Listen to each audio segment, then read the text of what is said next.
Hello friends, welcome back to my channel cook with Sunayana.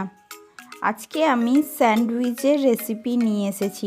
এই অতিরিক্ত গরমে অনেক কিছু বানাতে অনেকক্ষণ ধরে ইচ্ছে করে না, রান্নাঘরের মধ্যে কাজ করতে ইচ্ছে করে না, বা অনেক রকমের অনেক কিছু খাবার খেতেও ইচ্ছে করে না।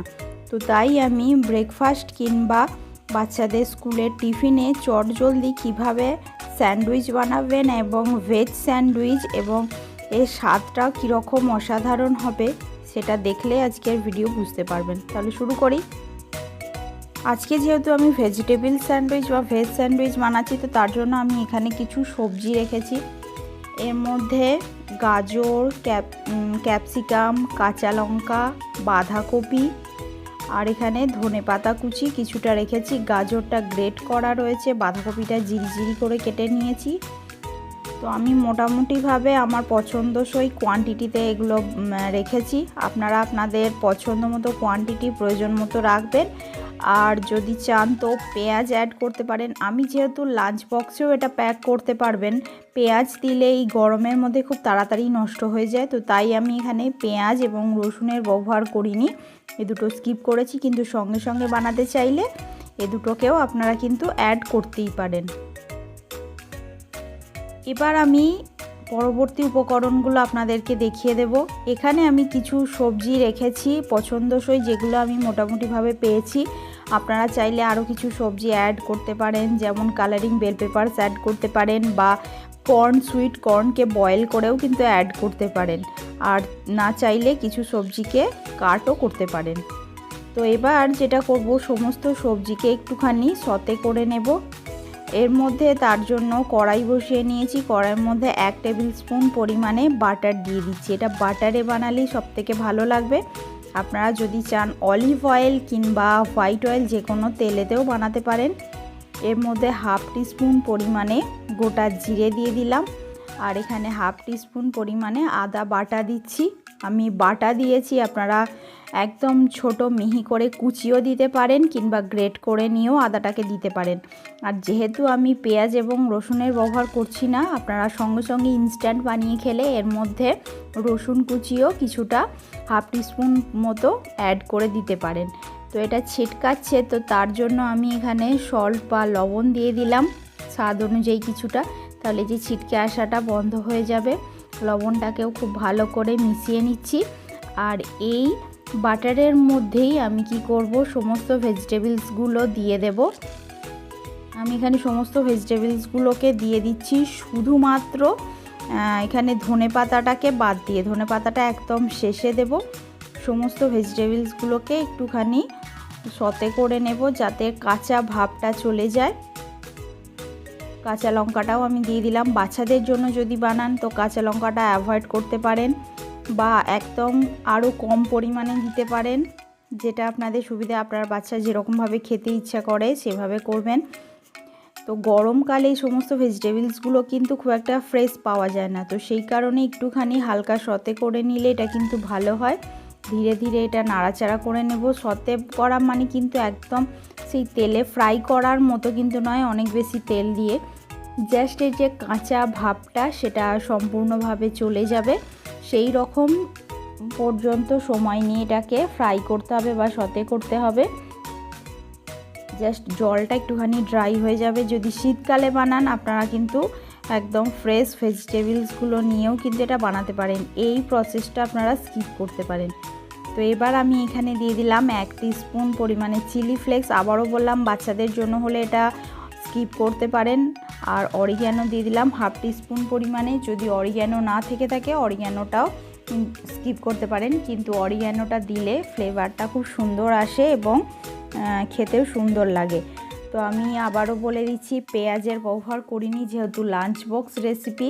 আপনারা চাইলে এই যে সময় আমি সমস্ত ভেজিটেবলসগুলো দিলাম সেই একই সাথে পেঁয়াজের কুচিটাও একদম মিহি করে কুচিয়ে দিতে পারেন। সবশেষে গ্যাসের ফ্লেমটা বন্ধ করার পরে তারপরে আমি ধনেপাতাগুলো দিলাম আর একটুখানি মিশিয়ে নিচ্ছি। তো দেখুন সবজিগুলো থেকে কিন্তু জল বেরিয়ে একেবারে সেই যে মিশিয়ে গেছে সেরকম কিন্তু ব্যাপারটা নয়, মোটামুটিভাবে সবজিগুলো সুন্দরভাবে বোঝা যাচ্ছে। একটুখানি হালকা করে মিশিয়ে নিচ্ছি। আর যেটা করব, এটাকে গ্যাস থেকে নামিয়ে একটুখানি ঠান্ডা করে নেব। এরপরে আমি এখানে একটা বড় বাটির মধ্যে রেখেছি, এটা ঠান্ডা হয়ে গেছে। এখানে আপনারা মেয়োনিজ দিয়ে স্যান্ডউইচটা বানাতে পারেন, কিন্তু আমি এখানে মেয়োনিজের বদলে টক দই দেব। যেহেতু গরমে বানাচ্ছি, তো টক দই যেটা সেটা গরমে আমাদের শরীরের জন্য কিন্তু ভীষণই উপকারী। আর অবশ্যই টক দইটা জল ঝরানো হতে হবে। তো দেখতেই পাচ্ছেন আমার টক দইটা একদম জল ঝরানো শক্ত টক দই। এবার এই টক দইটা দিয়ে মিশিয়ে নিচ্ছি। আমি এখানে 100 গ্রাম পরিমাণে মোটামুটি দিয়েছি। যদি প্রয়োজন হয় আরও কিছুটা আপনারা দিতে পারেন। জল কেটে না আসে, এই যে দইটা যদি জল ঝরানো হয় তাহলে কিন্তু এর মধ্যে থেকেই জল বেরিয়ে আসবে না। তো সমস্ত কিছুকে একটু ভালো করে মিশিয়ে নিলাম। আর যদি চান পরিমাণে মেয়োনিজ এখানে দিতে পারেন, হয় মেয়োনিজ কিংবা টক দই যে কোনো কিছু একটা অ্যাড করতে পারেন। তো এখানে পাউরুটির স্লাইসগুলো আমি রেখেছি। তো প্রথমে এখানে একটু টমেটো কেচাপ মিশিয়ে দিচ্ছি। এটা বাচ্চাদের জন্য বানাচ্ছি, তো তাই আমি এখানে টমেটো কেচাপ দিয়েছি। বড়রা চাইলে বাটার দিয়ে বানাতে পারেন, অথবা এইভাবে টমেটো কেচাপ বা গ্রিন চাটনি যেরকম ইচ্ছে আপনারা কিন্তু দিতে পারেন।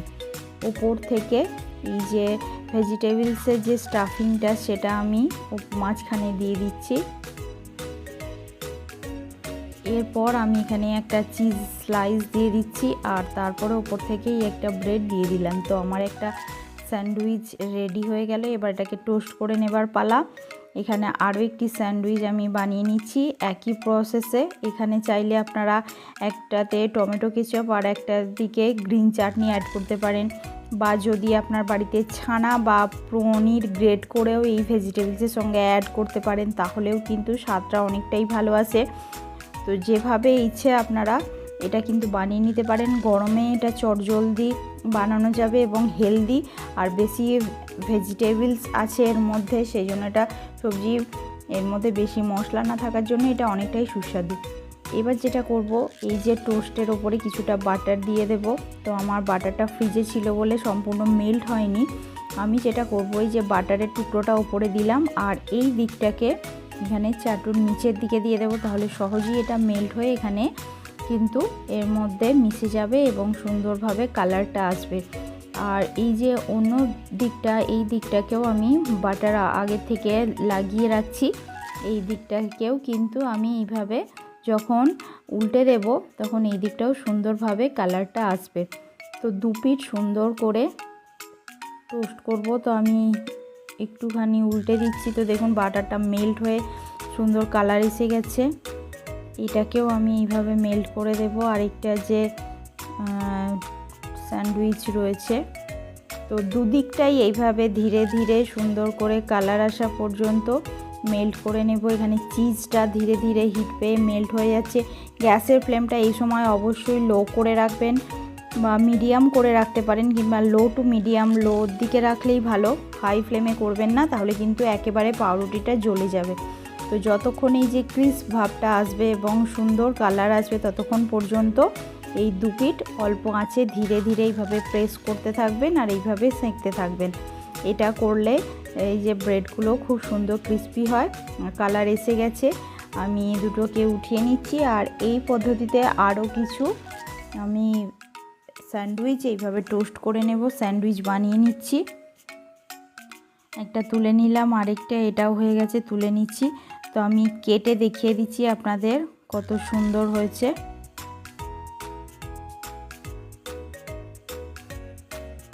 তো দেখুন কত সুন্দরভাবে স্যান্ডউইচটা রেডি হয়েছে, চিজটা মেল্ট হয়েছে এবং যে ভেজিটেবলসগুলো সুন্দরভাবে দেখা যাচ্ছে। এটাকেও আমি এখান দিয়ে কেটে নিলাম, আর এইভাবে একটুখানি স্যালাড সহযোগে সার্ভ করছি। আমি এখানে শসার রিং আর এখানে পেঁয়াজের রিং দিয়ে, শসা কুচি এবং পেঁয়াজের কুচি দিয়ে এইভাবে সার্ভ করলাম। তো আজ এই পর্যন্তই, আবার দেখাবে আপনাদের সঙ্গে। ততক্ষণের জন্য ভালো থাকবেন। নমস্কার।